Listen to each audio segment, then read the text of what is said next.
கர்த்தருடைய பரிசுத்த நாமத்துக்கு மகிமை உண்டாவதாக. இந்த நாளில் நம்ம வேத பாடமாக யாக்கோபு அப்படின்ற தலைப்பில் தான் பார்க்க போகிறோம். இதற்கு ஆதாரமான வசனமாக ஆதியாகமம் 25ஆம் அதிகாரம் 26ஆம் வசனம். பின்பு அவன் சகோதரன் தன் கையினாலே ஏசாவின் குதிகாலை பிடித்து கொண்டு வெளிப்பட்டான். அவனுக்கு யாக்கோபு என்று பெயரிட்டார்கள்.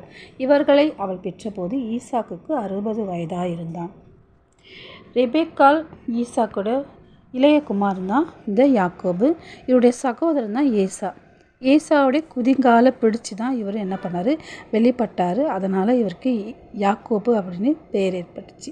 இவர் கூடாரவாசின்னு இவர் சொல்லப்படுறார். ஏன்னா இவர் கூடாரத்தில் இருந்து சமைக்கிறது இந்த மாதிரி வேலையெல்லாம் யாக்கோபு பார்த்துட்டு இருந்தார். அது மட்டும் இல்லை, ரெபேக்காளுக்கு ரொம்ப பிரியமான மகன் தான் இந்த யாக்கோபு. யாக்கோபுக்கு 2 மனைவிகள். ஒருத்தங்க லேயாள், இன்னொருத்தங்க ராகேல்.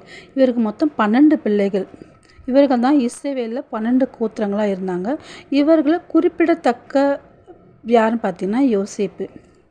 யாக்கோபு தன் தகப்பன் ஈசாக்கிட்ட இருந்து ஆசீர்வாதத்தை பெறதுக்காக தன் சகோதரன் ஏசாக்கிட்ட அவர் என்ன பண்ணார், ஏசாவா அவர் தன்னை அவங்க அப்பா கிட்ட வெளிப்படுத்தி ஏமாற்றி அந்த ஆசீர்வாதத்தை அவர் பெற்றுக்கொண்டார்.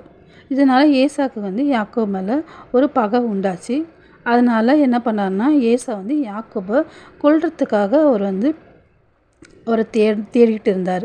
அப்போ யாக்கோபு என்ன பண்ணார், அந்த வீட்டை விட்டு வெளியே போக வேண்டிய சூழ்நிலை ஏற்பட்டுச்சு.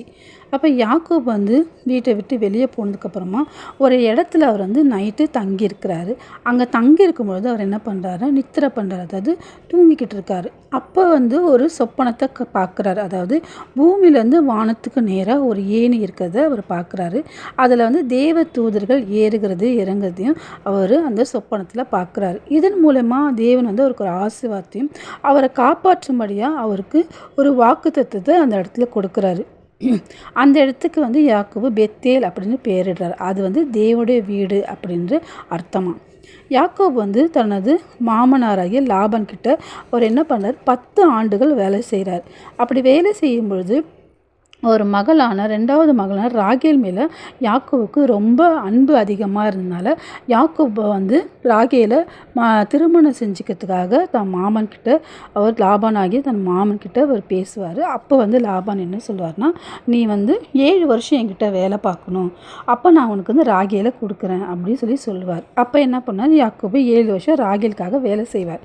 ஆனால் இவர் என்ன பண்ணுவார்னா, மூத்த மகள் இருக்கும்போது இளைய மகளை திருமணம் செஞ்சு கொடுக்கக்கூடாது சொல்லிட்டு தன் மூத்த மகளான லேயால அவர் திருமணம் செஞ்சு வைக்கிறாரு. அதுக்கப்புறமா அவர் என்ன பண்ணுறாருனா, மறுபடியும் அவர் லாபான் கிட்ட போய் ராகேலை எனக்கு திருமணம் செஞ்சு வைங்க அப்படின்னு சொல்லி கேட்பார்.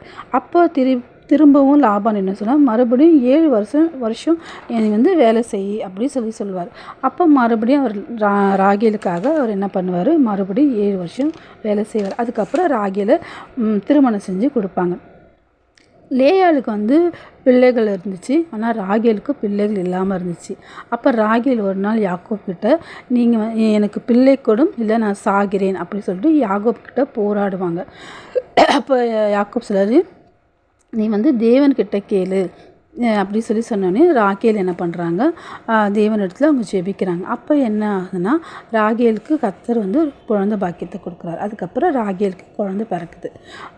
இவங்க வம்சம் விருத்தியானதுக்கப்புறமா யாக்கோபு என்ன நினைக்கிறாருன்னா, இந்த இடத்த விட்டு தான் போய் நான் தன்னுடைய சொந்த தேசத்தில் அவர் குடியேறணும் அப்படின்னு நினைக்கிறாரு.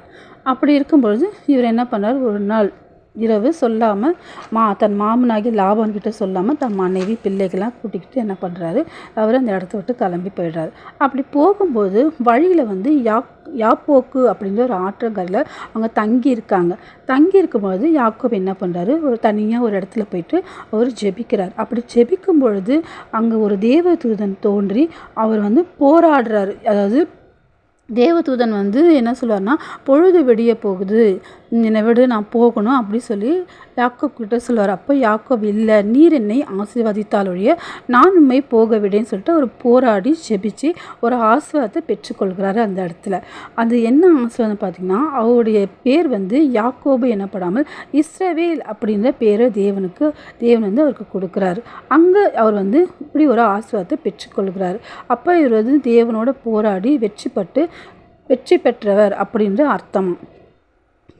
எதுக்காக அவர் தன் மாமனை விட்டு அவர் சொந்த தேசத்துக்கு போகணுன்னு நினைக்கிறேன் பார்த்திங்கன்னா, தான் சொந்த தேசத்துக்கு போகும்போது தான் சகோதரன் ஈசா தன்னை எப்படியாச்சும் என்ன பண்ணுவார், கொன்னுடுவார் அப்படின்னு சொல்லி பயந்து தான் என்ன பண்ணுறாரு, அவர் தேவன்கிட்ட தன்னையும் தன் மனைவி பிள்ளைகளை காப்பாற்றும்படியாக தான் அந்த இடத்துல ஜெபிச்சு அவர் ஒரு ஆசீர்வாதத்தை கேட்குறாரு. அப்போ தேவன் அவர் போராடி வெற்றி பெற்றதுக்கப்புறமா அவர் தேவன் ஒரு ஆசீர்வாதமாக அவருக்கு இஸ்ரவேல் அப்படின்ற ஒரு தேசத்தையே அவர் தேவன் யாக்கோபுக்கு கொடுத்தார்.